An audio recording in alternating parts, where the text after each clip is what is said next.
समाज को सबसे ज्यादा बदल सकते हैं, सबसे ताकत के साथ बदल सकते हैं।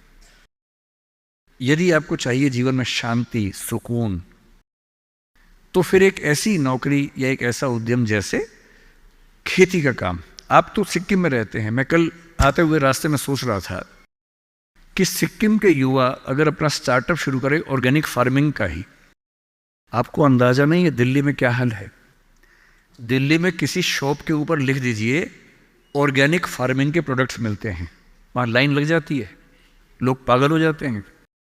वो केमिकल पेस्टिसाइड्स और केमिकल फर्टिलाइजर्स खा खा के इतने पगला चुके हैं हम लोग, जिस शॉप पे लिखा हो ऑर्गेनिक प्रोडक्ट्स, मतलब अजीब हाल हो जाता है। सिक्किम के युवा, जब आपका स्टेट दुनिया का पहला स्टेट ऐसा है जहां ऑर्गेनिक फूड मिलता है सिर्फ, आपके पास तो दी हुई ब्रांडिंग है पहले से, उस ब्रांडिंग का इस्तेमाल करके अगर आप दिल्ली में, और दिल्ली ही क्यों, दुनिया भर में, आजकल तो एक एप्लीकेशन बनानी है, ऑनलाइन ऐप बनानी है, दुनिया भर में प्रोडक्ट सेल करना है।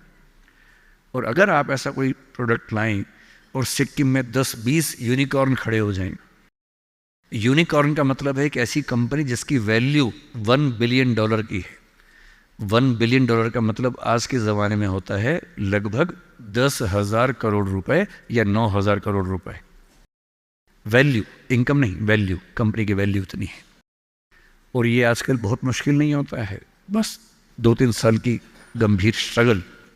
फिर कल मैं एक बात और सोच रहा था, जब मैं बागडोगरा से यहाँ आया, मैंने कल महसूस किया कि जो north eastern part of country है, जिसमें सिक्किम भी है, बाकी राज्य भी हैं, हम तो दिल्ली में रहते हैं। मुझे दिल्ली से कहाँ जाना होता है, मैं बॉम्बे अक्सर जाता हूँ, इलाहाबाद जाता हूँ, लखनऊ जाता हूँ, जयपुर जाता हूँ। जहाँ भी जाना होता है, अगर मैं सड़क से जाऊँ तो कुछ घंटे, बॉम्बे तो अब 12 घंटे का हो जाएगा, पहले 24 घंटे का था। और फ्लाइट हर जगह की है, फ्लाइट में बैठे 2 घंटे बॉम्बे, 1 घंटा इलाहाबाद, आधा घंटा लखनऊ, आधा घंटा जयपुर, बात खत्म, पहुंच गए। अब मैं सिक्किम आना चाह रहा हूं, कल को शायद मैं अरुणाचल जाना चाहूं, नागालैंड जाना चाहूं, मैं बहुत आसानी से पहुंच नहीं पा रहा हूं। यह दिक्कत तो सब लोगों के साथ है।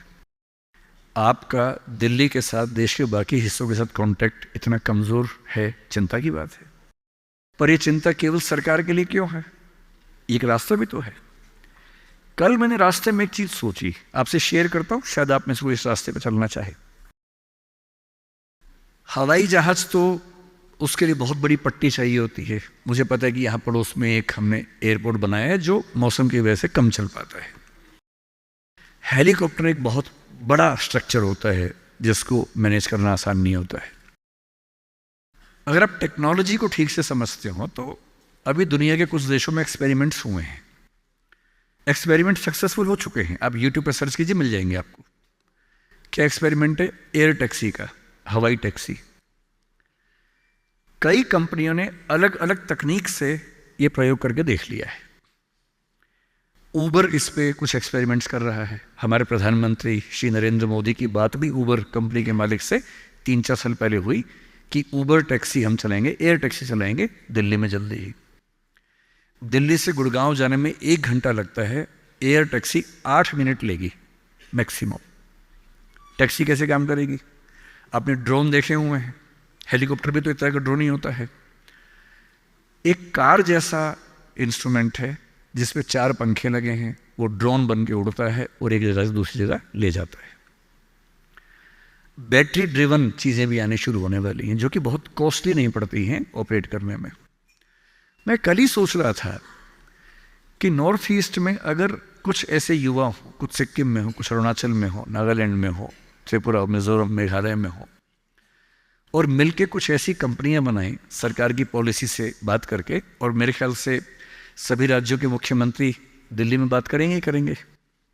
सिविल एविएशन मिनिस्ट्री से, होम मिनिस्ट्री से परमिशन जो रिक्वायर्ड है वो लेने के बाद ऊबर जैसी कंपनियों से टाई अप करके जैसे भी करना चाहें, अगर हमारे पास एयर टैक्सी का एक अच्छा मॉडल बन जाए।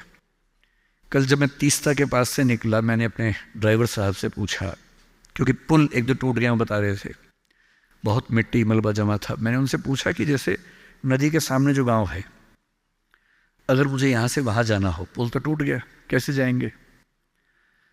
उन्होंने बताया कि यहाँ से वहाँ जाने के लिए 50 किलोमीटर पीछे जाके एक पुल पार करके आना पड़ेगा, क्योंकि अभी पुल टूट गया है।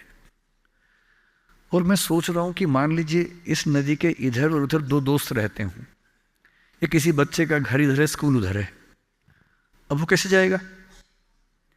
और ऐसा क्यों ना हो कि इस राज्य की भौगोलिक स्थितियों को देखते हुए हमारे पास एयर टैक्सी के छोटे छोटे मॉडल्स बहुत जगहों पर हों, जो बहुत कम फीस पर वो सारा डिस्टेंस ट्रेवल करने में हेल्प करते हों। और ये उद्यम बाकी राज्यों के लोग यहाँ के करें, क्या इससे बेहतर नहीं है कि सिक्किम के बच्चे ये उद्यम करें? और सिक्किम के टूरिज्म के डेवलपमेंट में सिक्किम को फायदा हो, ये तो होना ही चाहिए। इसलिए मेरा आप सबसे रिक्वेस्ट ये है, आपको सिविल सर्विस की तैयारी करनी मैं बता ही दूंगा, वो तो मेरा काम है ही, मैं रोज़ वही बताता हूँ। तो मैंने अभी तक आपके 2 सवालों का एड्रेस किया।